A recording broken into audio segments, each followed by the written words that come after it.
the best timetable which you can prepare for your exams. This is the timetable which I prepared during my CA exams, and this helped me clear all the CA exams in the first attempt itself. And I am sure if you make your timetable this way, then this will be definitely a great advantage for you in clearing the exam. So if you want to see how I prepared my timetable while I was preparing for CA exams, then do watch this video till the very end. Hi everyone, welcome to my YouTube channel. My name is Tanvi Sukhija and I am on a mission to help students and freshers to launch their career in the professional world by rising from mediocrity to fame. सबसे पहले तो अपनी एक planner notebook बना लो which will be your notebook and first page पे आपका नाम होगा. तो मैंने CA तन्वी लिखा था in my plan. सबसे फर्स्ट पेज उसका क्या होगा, सबसे पहले आपका नाम होगा उस पेज पे. आपका जो नोट होगा आपको सेल्फ को मेंशन करना होगा, वो आपको मेंशन करना होगा, और आपका फेवरेट कोट उस पर मेंशन कर दो. I had mention little bye little a day goes by, little bye little an hour, little bye little you reach your goal, और लेट इट स्लिप अवे. सो ये कोट ऐसा डालो जो आपको मोटिवेट करेगा every time you open this notebook. And ये notebook आपके हर time आपके साथ साइड में पड़ी होनी चाहिए, चाहे आप कोई भी सब्जेक्ट प्रिपेयर कर रहे हो, बिकॉज इस नोटबुक में आपके सब सब्जेक्ट की डिटेल्स होने वाली है और आपका टाइम टेबल होने वाला है कि आप कैसे प्रिपेयर करने वाले हो और आपकी अप्रोच क्या होगी, और आपकी प्रायोरिटी क्या होगी कि आपको ये वाला चैप्टर पहले करना है या ये वाला क्वेश्चन पहले करना है. इसमें सब होगा. ट्रस्ट मी, ये नोटबुक आपकी बहुत हेल्पफुल होने वाली है when you are preparing for your CA exams.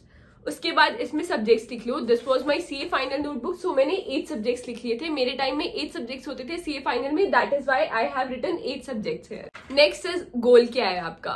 मेरे गोल्स जो थे मैंने मेंशन कर दिए थे यहाँ पे. If I could read some of my goal is to give equal focus to each subject, because I was giving both the group at once. तो मुझे था कि मुझे कोई भी सब्जेक्ट में पीछे नहीं हटना है, मुझे सब सब्जेक्ट को इक्वल फोकस देना है. To revise all the subject at least 5 times. मैंने 5 टाइम रिविजन करी थी for each subject before exams, including 1 day जो मिलता है एग्जाम से पहले, उसमें जो रिविजन होती है उसको इंक्लूड करके 5 टाइम्स मैंने रिविजन करी थी. To complete 1 revision by June 20 at max. तो ऐसे गोल बना लो कि फर्स्ट रिविजन आपको इसमें खत्म करनी है, सेकंड रिविजन इस टाइमलाइन में खत्म करनी है, थर्ड रिविजन इस टाइमलाइन में खत्म करनी है. And to complete second revision in 2 months, third in 1 month, fourth in 15 days, and fifth is when you revise for exams. To study from ICAI study material, tuition study material, RTPs, mock test paper and YouTube. ये सब मैंने लिखा था.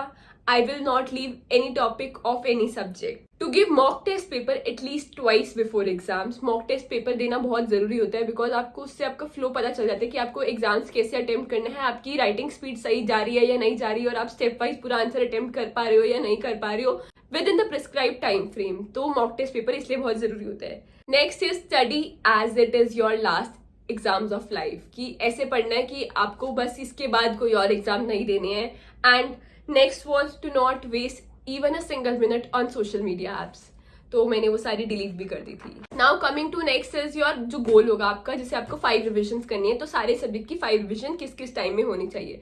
जैसे मैंने लिखा था subject 1 financial reporting, revision 1 14 days, revision 2 7 days, revision 3 4 days, revision 4 3 days, and revision 5 is the day before exam. Similarly for strategic financial management, revision 1 12 days, 2 9 days, 4 3 days, revision 3 4 days, revision 4 3 days. ऐसे करके मैंने सब subject का schedule बना लिया था. Now coming to first subject कि मैंने सब्जेक्ट 1 का कैसे करा था. This was the subject 1 and उसका मैंने ऐसे बना लिया था नोट्स में नेक्स्ट पेज पे. उसमें जो जो भी टॉपिक्स थे, जैसे ICAI की स्टडी मटेरियल में जो जो डिवीजन थी उसकी डिवीजन लिखी थी कि इसमें से जैसे सेक्शन 3 सेक्शन 4 सेक्शन 7 इसमें इतने मार्क्स का आएगा, सेक्शन 3 में ये टॉपिक्स हैं, ये चैप्टर्स है.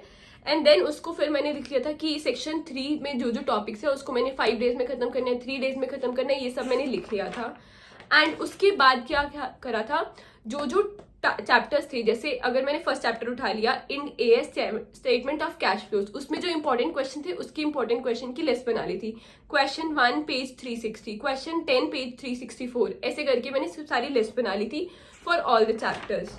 एंड उसके लास्ट में how to study before exams, मतलब 1.5 डे जो मिलता था एग्जाम से पहले, उसकी भी पूरी समराइज कर लिया था कि पहले ये वाली प्रायोरिटी है, फिर ये वाली प्रायोरिटी है, फिर ये वाले चैप्टर पे जाना है, फिर ये वाले चैप्टर पे जाना है, और इसको कितने कितने टाइम में खत्म करना है। जैसे 2 आवर्स में ये वाला टॉपिक, 3 आवर्स में ये वाला टॉपिक, ऐसे करके पूरा प्रायोरिटी डिसाइड कर ली थी और कितना कितना टाइम देना है वो डिसाइड कर लिया था। एंड उसके आगे एक टिक मार्क लगा दिया था when it is done, so it will be easier for you to assess कि आपका ये वाला टॉपिक हो गया है, इतने टाइम में हो गया है, तो आपकी पूरी प्रिपरेशन हो रखी होगी बिफोर द एग्जाम। और रिविजन जो 1.5 डे होता है फॉर रिविजन, उसमें आपको बिल्कुल टाइम वेस्ट ना करना पड़े सोचने में कि आपको कैसे करना है कैसे नहीं। तो ये पूरा स्केड्यूल आपका पहले बना होना चाहिए।